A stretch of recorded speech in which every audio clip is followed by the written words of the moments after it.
dipersembahkan oleh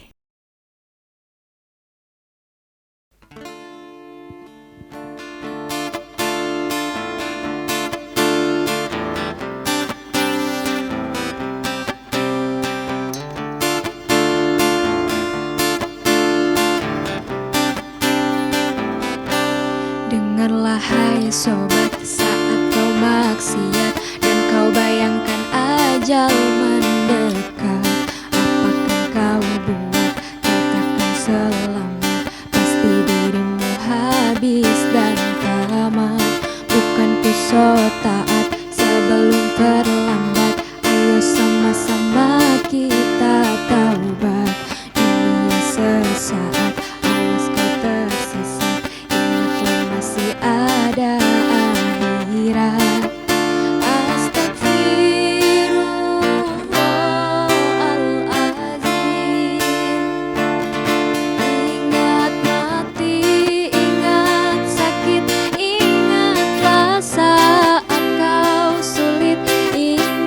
Ingat hidup cuma satu kali. Berapa dosa kau buat, berapa kali maksiat. Ingat sobat, ingatlah akhirat. Cepat ucap astagfirullahaladzim.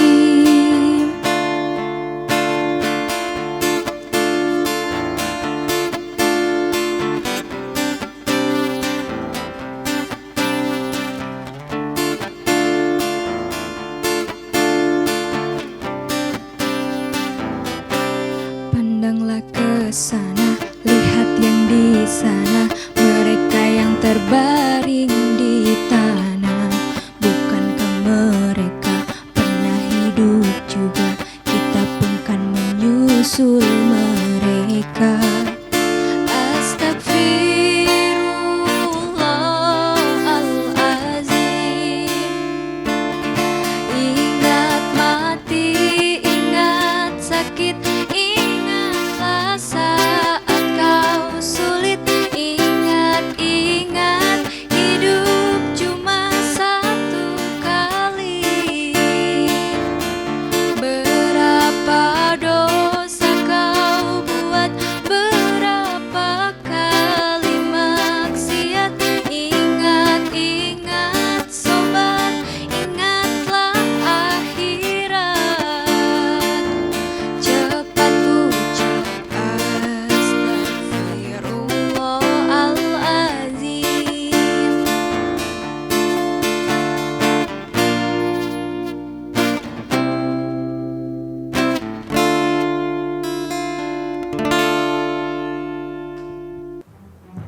Assalamualaikum warahmatullahi wabarakatuh. Alhamdulillah wassalatu wassalamu ala rasulillah, la haula wala quwata illa billah, amma ba'd. Pemirsa TVmu dimanapun Anda berada, saya berharap semua kita dalam keadaan yang sehat, dalam keadaan yang bahagia dan sejahtera. Kali ini Kolak hadir kembali dengan tema tentang ekstremisme,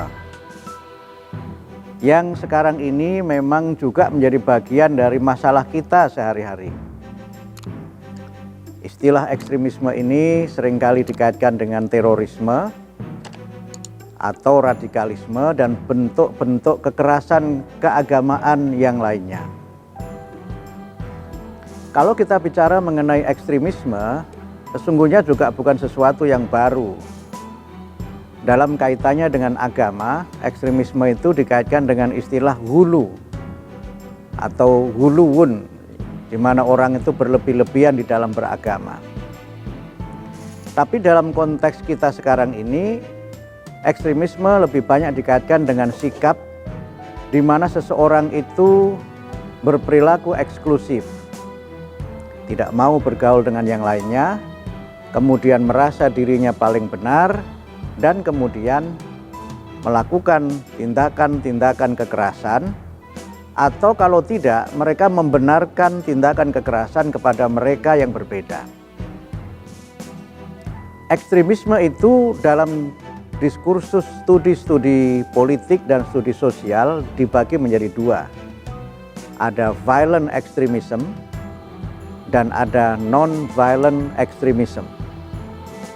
Ekstremisme yang disertai dengan tindakan kekerasan dan juga ekstremisme yang pro terhadap kekerasan.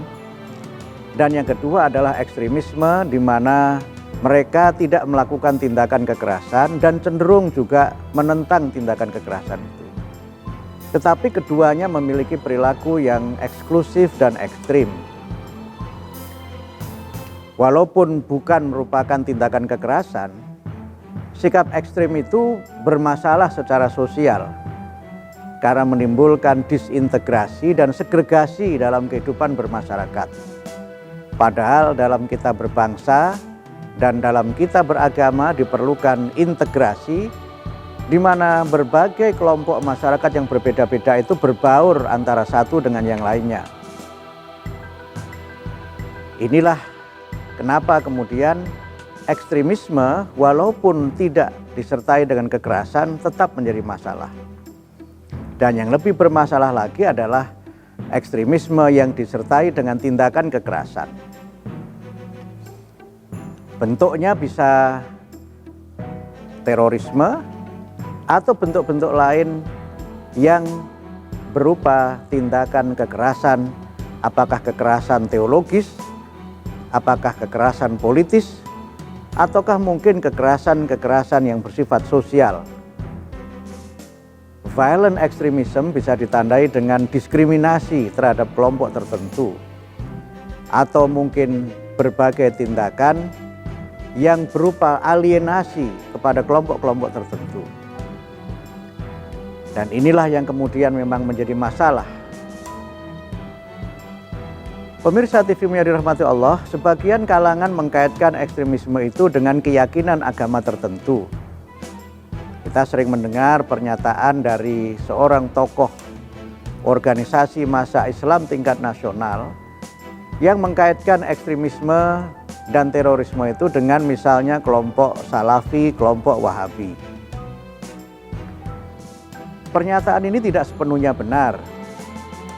Walaupun mungkin sebagian dari pelaku yang menjadi aktor atau menjadi inspirator dari tindakan ekstremisme dan terorisme itu menganut faham-faham dari kelompok yang disebut dengan Salafi itu. Profiling mereka memang menunjukkan adanya pemahaman keagamaan yang sempit dan eksklusif. Akan tetapi faktor agama tidak menjadi salah satu atau tidak menjadi satu-satunya sebab kenapa seorang itu menjadi ekstrim. Banyak faktor lain yang menyebabkan mengapa seseorang itu menjadi ekstrim, bahkan kemudian melakukan tindakan-tindakan kekerasan dalam bentuk terorisme.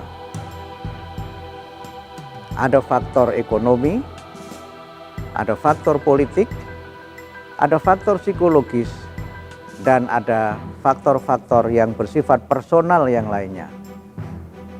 Nah, bagaimana kemudian faktor-faktor itu berpengaruh terhadap ekstremisme dan bagaimana kita mencoba mengatasi masalah ekstremisme itu nanti akan kita bahas pada segmen yang berikutnya. Pemirsa TV-mu yang dirahmati oleh Allah, ekstremisme bukanlah perilaku yang terkait langsung dengan paham agama tertentu. Banyak pelaku yang mereka memiliki pemahaman agama yang disebut sebagai moderat juga terlibat dalam berbagai perilaku ekstremisme dan juga terorisme. Profiling data mereka yang menjadi eksekutor terorisme itu tidak sedikit dari kelompok-kelompok yang selama ini mengklaim dirinya sebagai kelompok yang sangat terbuka. Tapi memang mereka kemudian menjadi terpengaruh karena faktor non-agama. Pertama adalah faktor ekonomi. Banyak orang yang mengalami tekanan ekonomi dan berputus asa dengan berbagai kesulitan itu melihat mereka yang sekarang ini menikmati keuntungan dan kue-kue ekonomi itu sebagai lawan mereka. Kesenjangan kesejahteraan menjadi sebab mengapa seseorang itu menjadi ekstrim. Pengalaman ini terjadi di banyak negara dan menjadi pelakunya juga tidak hanya kelompok agama tertentu, tidak hanya masyarakat Islam, banyak juga pelakunya adalah kelompok pemeluk agama lain. Di Sri Lanka misalnya, kelompok-kelompok ekstrim, kelompok yang menjadi eksekutor terorisme itu adalah kelompok Buddha yang memang mereka punya berbagai persoalan ekonomi dan yang menjadi sasaran adalah umat Islam. Kita juga melihat itu di Myanmar. Kelompok-kelompok Buddha fundamentalis itu yang menjadi pelaku ekstremisme dan juga dalam beberapa hal melakukan diskriminasi. Dalam kaitannya dengan politik, ekstremisme itu juga terjadi dalam kelompok agama Hindu misalnya. Di India, kita melihat kelompok Partai Bharatiya Janata Party itu partai Hindu fundamentalis yang mereka bercita-cita ingin menjadikan India sebagai negara Hindu. Dan karena itu mereka bersikap sangat kasar, bahkan melakukan beberapa kali tindakan kekerasan terhadap kaum muslimin yang ada di India. Sempat juga mereka mengklaim bahwa Taj Mahal yang dalam sejarah merupakan warisan dari peradaban Islam dan itu diakui oleh UNESCO, diklaim sebagai warisan Hindu. Dan ini menjadi bukti bahwa ekstremisme itu tidak hanya ada pada Islam tapi juga pada agama yang lainnya. Di Eropa juga demikian, banyak kelompok-kelompok yang rasialis itu juga pemeluk agama tertentu tapi juga mereka adalah penganut politik tertentu. Tidak ada hubungan sama sekali dengan agama tapi alasannya adalah politik. Mereka menjadikan sentimen-sentimen rasial itu untuk kepentingan politik. Karena mereka melihat bahwa kaum muslimin yang ada di Eropa itu sudah mulai bangkit secara politik, bahkan mereka juga mulai bangkit secara ekonomi dan dalam beberapa hal mereka juga sudah menguasai berbagai sektor di pemerintahan. Ada ketakutan. Sehingga karena itu maka ekstremisme itu muncul karena ada perasaan takut.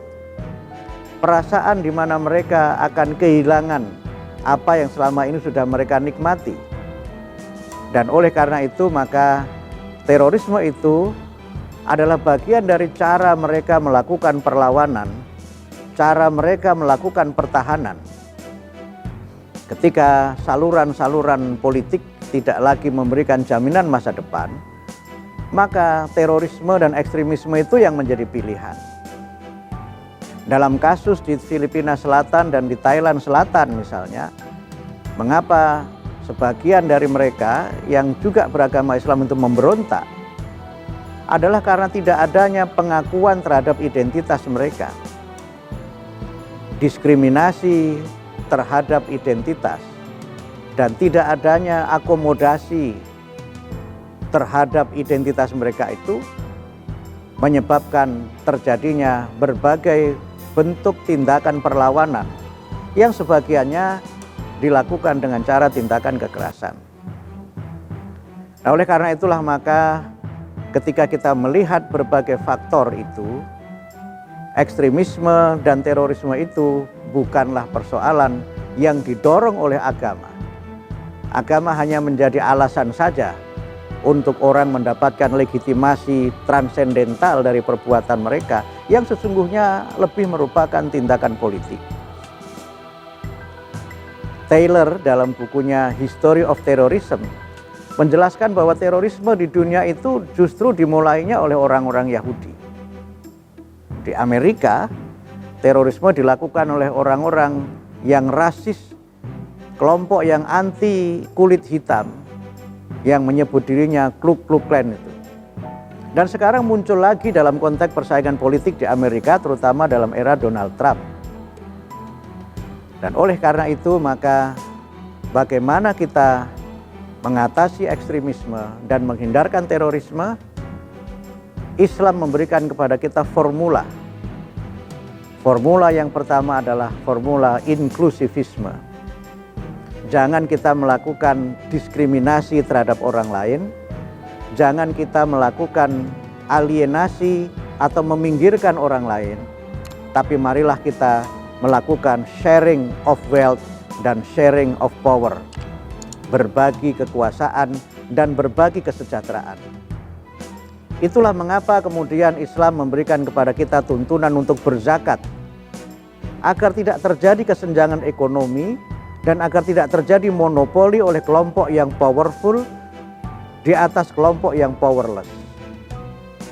Dan itulah formula Islam untuk menggempur kesenjangan sosial, dan dengan itu maka masyarakat akan hidup dalam kerukunan karena tidak adanya kesenjangan.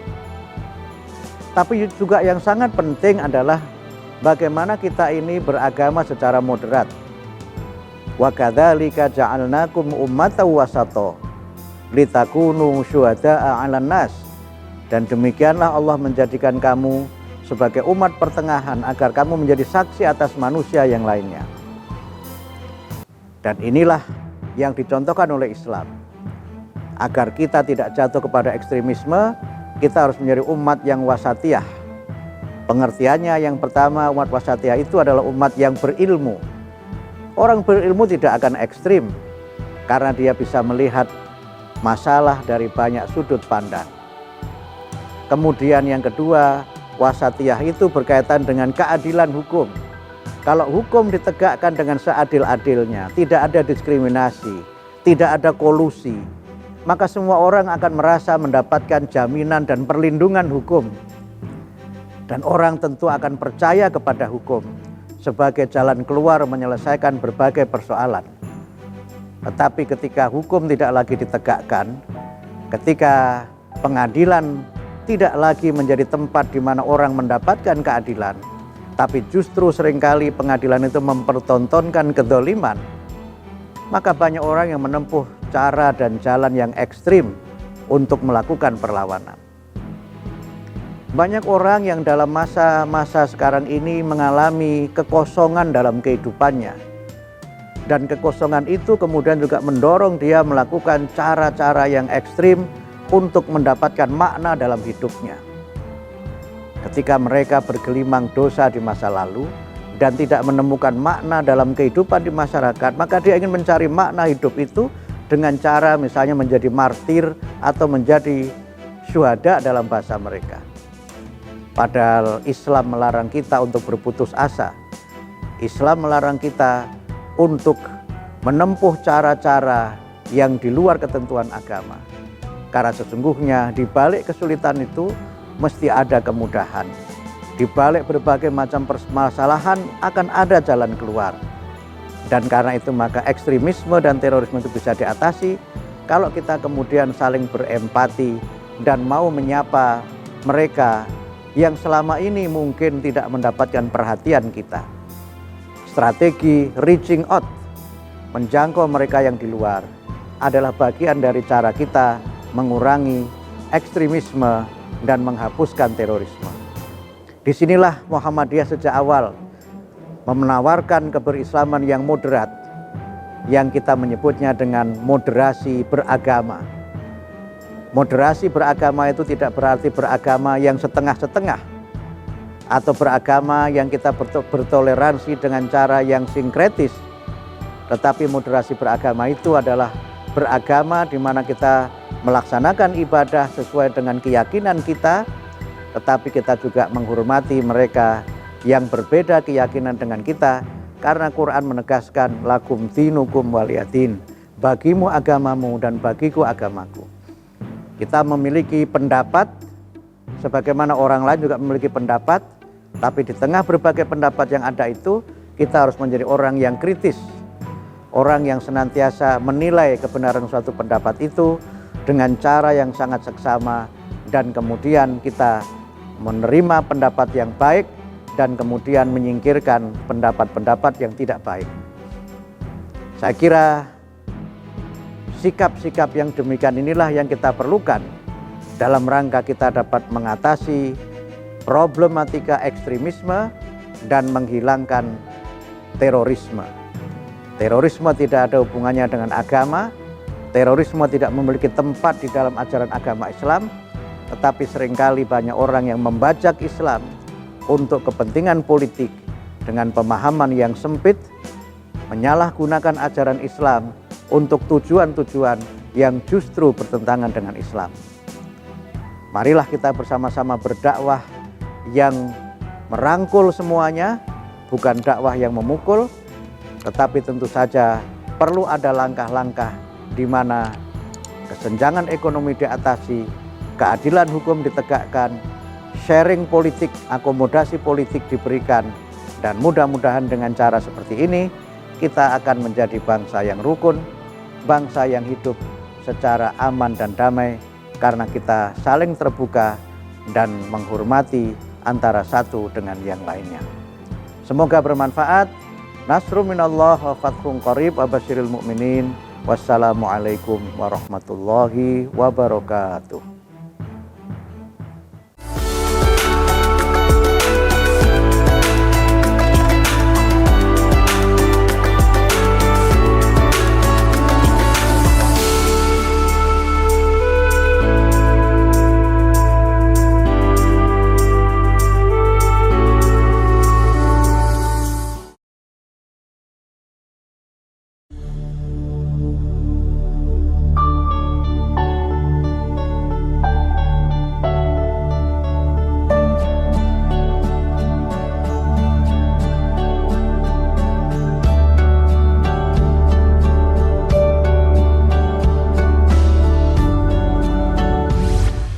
Assalamualaikum warahmatullahi wabarakatuh. Saya Ma'mun Murad Al-Barbasi, Rektor Universitas Muhammadiyah Jakarta. Universitas Muhammadiyah Jakarta adalah universitas tertua di lingkungan perguruan tinggi Muhammadiyah dan Aisyah. Tentu tak cukup kita berbangga sebagai universitas tertua.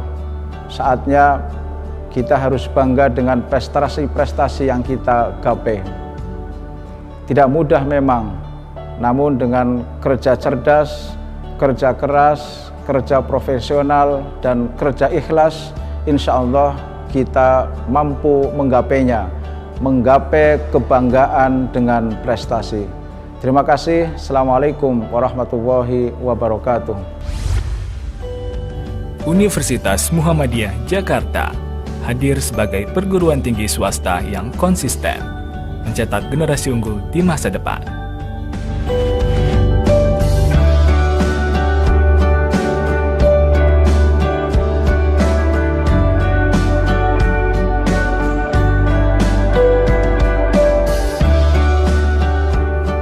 Didirikan sejak tahun 1955, Universitas Muhammadiyah Jakarta kini memiliki 10 fakultas dan 52 program studi.